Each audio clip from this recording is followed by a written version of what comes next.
Been a little bit since I posted a long form video up, so I wanted to take this opportunity to go over some of the stuff you need to get started in your own home shop. Cheap versus expensive, what do you need versus what you don't. With that being said, we're going to get started. Please excuse the mess. I'm in the middle of like 3 or 4 different projects plus moving stuff around and a whole bunch of nonsense that this is going to look bad. But my channel is all about real life, so this is life. So the first thing a weld shop needs is, well, a welder. This is my YWM211P. This is a pulse MIG welder. We'll also do TIG, we'll also do stick. Right now I have it set up for stick. This is kind of my go-to machine when it comes to most everything. It does everything pretty well. And this is one of the ones where you don't need to spend a lot of money on. See, this, when I got it, was $749. And if you use my code StickmanFab23, anything from yeswelder.com is 10% off. So make sure you use that code. But welding machines are not as expensive as they used to be anymore. They now have these other third-party machines, just such as YesWelder, that are coming out with really decent ones that aren't as expensive as, you know, the other brands. The other machine that I've been using and using a lot of is my TIG 200P. Now they did an update. This is now a TIG 200P Pro. I also got the size 26 cup for doing stainless and a nice big old gas lens. This machine is $549. Does AC and DC, does pulse. You can adjust the AC balance a little bit. Kind of a nice machine. It also does stick welding as well, so for $549 it's a pretty good bargain. Now the other thing that you need is welding hoods. As you can see, I have a selection, and these aren't all of them. I have 1, 2, 3. There's another one in that bag there. I have another one at work. These two hoods here. This is a YesWelder hood. This is a YesWelder hood. Those are the two hoods that I use the most of, at least at my home shop. That one is a 3M hood. That hood is about $1,100 right now. And you can see it's been beat up pretty good. That's the one that I used to use when I was welding in the field a lot. So that is very important. Now, a welding hood is something that you can spend a little bit of money on. Like the YesWelder hoods are $100, $159. They're really good hoods, especially for in your home shop. However, hoods can get really expensive. Next thing to go over, you got to get a gas bottle. Now this is an investment. This is a 125 bottle that I got from my local Sweetwater supply. If I remember right, it was about $280 for that bottle. That regulator is a dual feed regulator. I got both my machines hooked up into that. That's a YesWelder regulator for about 40 bucks, I think. Now the other thing you don't need to spend too much money on is a drill press. That drill press is an old school Sears drill press that I got for almost free. I do a little bit of work for the guy. The motor didn't work anymore, so I had to replace the motor. And now it's a 1 horsepower beast. I love this drill press, but you don't need to go out and spend $500–600 on a floor press. Like I said, that one was damn near free, and in my opinion, the older ones are better than the newer ones. However, the one thing I would spend a little bit of money on is tool storage. As you can see, my tool storage is lacking a bit. I've got the rigid stackables here. I've got a Husky toolbox there, and then I've got a bunch of milk crates with all my parts and materials and other stuff. And then I built this toolbox here, which I've got most of my filler metal sitting on top because I just got done a project. In my opinion, yes, I would spend a good chunk of change having some sort of tool organization, because as you can see, I thought I had it pretty well nailed, and well, I don't.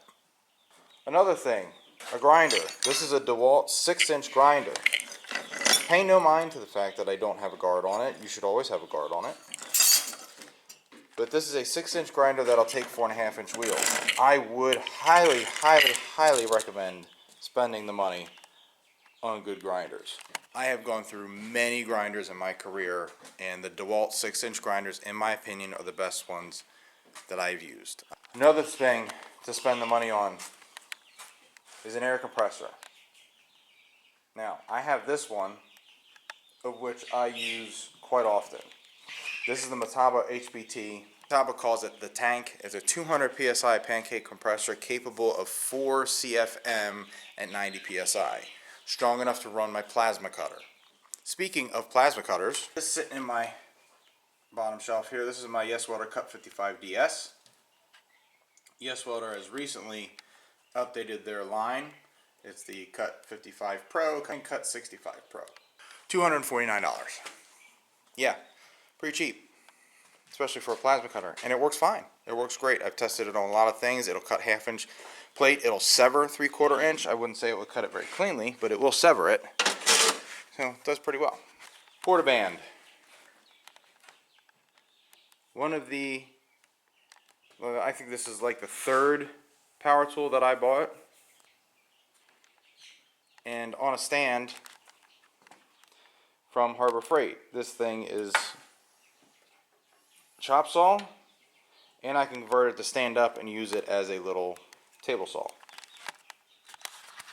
Now I got to give credit to Tookie's shop. I saw it in one of his videos. I messaged him, asked him where he got it. You know, come to find out, they're sold at my local Harbor Freight.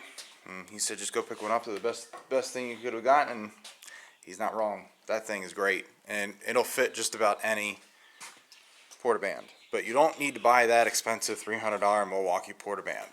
The one that I have is a Wen.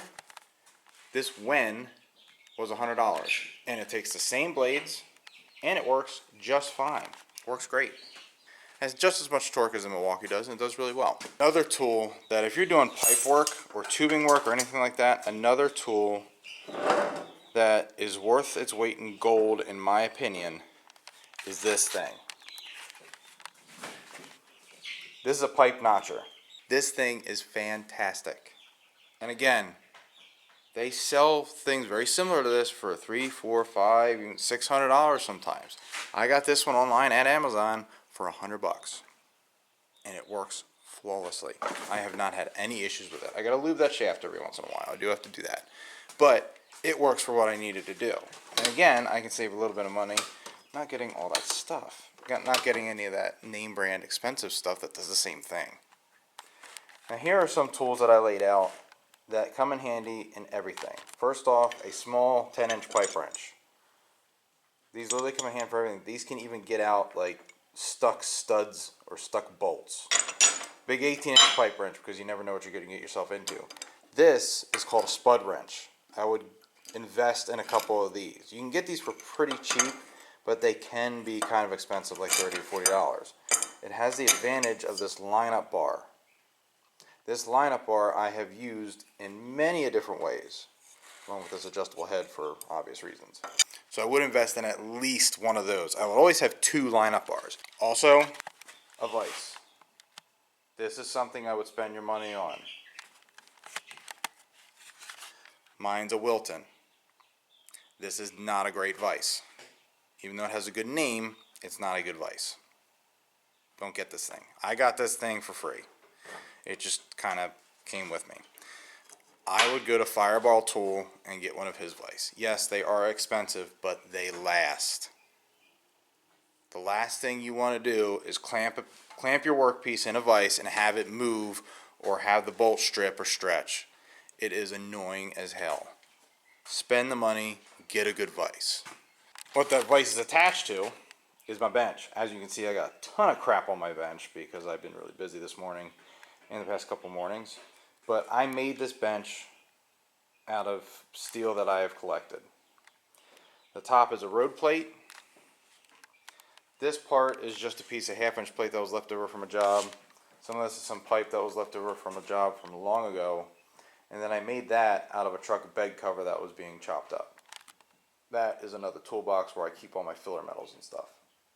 You can make your own bench. Mine's a little big. I would start off a little smaller. If I were to do it again, I'd probably make a smaller one. But this is what I ended up with, and it's fine. Another thing to save money on, C-clamps. In my opinion, get the cheap ones, because you're going to be really upset when you cut through your expensive ones. And a drill press clamp too. Again, I would not want to drill through my expensive clamp. This is a Johnson level. This is stuff you can get at Lowe's, Home Depot. Get at least 1 2-footer and at least 1 torpedo level. Now this torpedo level has a little laser on it. So this is a laser level. You guys see me wear these